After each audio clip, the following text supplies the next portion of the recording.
Everyone, welcome to Sakruthi foods and vlogs. ఈరోజు మన ఛానల్లో రెసిపీ వచ్చేసి కార్టోఫెల్ పుఫర్.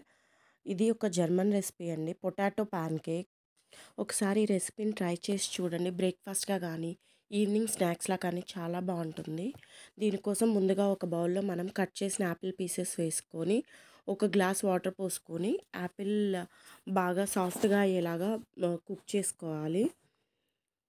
వీడియోలో చూపించిన విధంగా అలా ముక్కలు మెత్తగా అయ్యేలాగా కుక్ చేసుకొని, కుక్ అయిపోయిన తర్వాత ఇందులో ఒక 2 స్పూన్ల పంచదార వేసుకోవాలి. పంచదార కూడా కరిగిపోయే వరకు స్టవ్ మీదే ఉంచుకొని కుక్ చేసుకోవాలండి దీన్ని.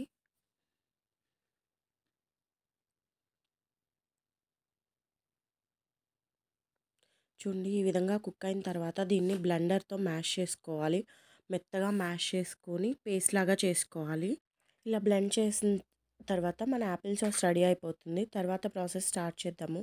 దీనికోసం నేను ఒక 5 పొటాటోస్ తీసుకున్నానండి.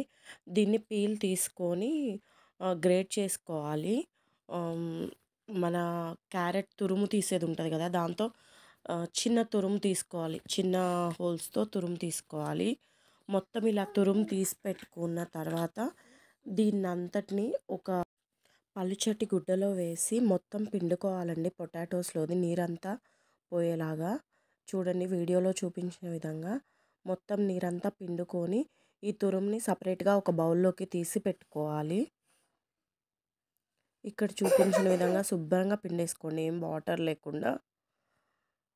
చూడండి, అంతా పిండేసుకున్నాను. పిండేసి ఈ బౌల్లో పెట్టాను. పెట్టిన తర్వాత ఇందులో కొంచెం మిరియాల పొడి వేస్తున్నానండి. మీకు కావాలంటే black pepper and white pepper powder కూడా వేసుకోవచ్చు.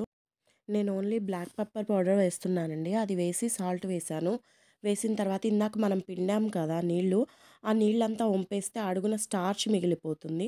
ఆ స్టార్చ్ని కూడా ఇందులో వేసుకోవాలి. వేసుకున్న తర్వాత ఒక ఎగ్ని ఇలా కొట్టుకొని ఇందులో వేసుకోవాలి. ఒకటి సరిపోతుంది నేను తీసుకున్న పొటాటోస్కి. తర్వాత ఇందులో కొంచెం మైదా వేసి బాగా కలుపుకోవాలి పిండిలాగా. నేను ఒక 4 స్పూన్స్ దాకా వేసుకున్నానండి మైదా. చూడండి, ఇలా చూపించిన విధంగా బాగా కలుపుకోవాలి.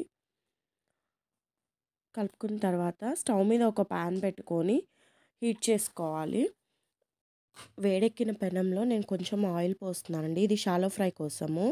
ఆయిల్ బాగా హీట్ అయిన తర్వాత ఒక స్పూన్ ఇందాక కలిపిన పిండి వేసుకొని ఇలా చూపించిన విధంగా స్పూన్తోనే ఒత్తుకోవాలి. ఒత్తుకున్న తర్వాత 2 వైపులా బాగా ఎర్రగా కాల్చుకోవాలండి. ఒకవైపు బాగా ఎర్రగా కాలిన తర్వాత మళ్ళీ తిరగవేసుకోవాలి. చూడండి, నేను చూపిస్తున్నాను. చూడండి, ఇలా వీడియోలో చూపించిన విధంగా 2 వైపులా తిప్పుకొని బాగా ఎర్రగా కాల్చుకోవాలి. ఎర్రగా కాల్చుకొని తర్వాత తీసి ఒక టిష్యూ పేపర్ మీద వేసుకుంటే ఆయిల్ని పీకుతుందండి. తర్వాత ఇందాక మనం ప్రిపేర్ చేసుకునే యాపిల్ సాస్తో సర్వ్ చేసుకోవడమే. ఫ్యూచర్లో ఇలాంటి మంచి మంచి రెసిపీస్ కోసం మన సకృతి ఫుడ్స్ అండ్ బ్లాగ్స్ని సబ్స్క్రైబ్ చేసుకోవడం మర్చిపోకండి. And thanks for watching this video.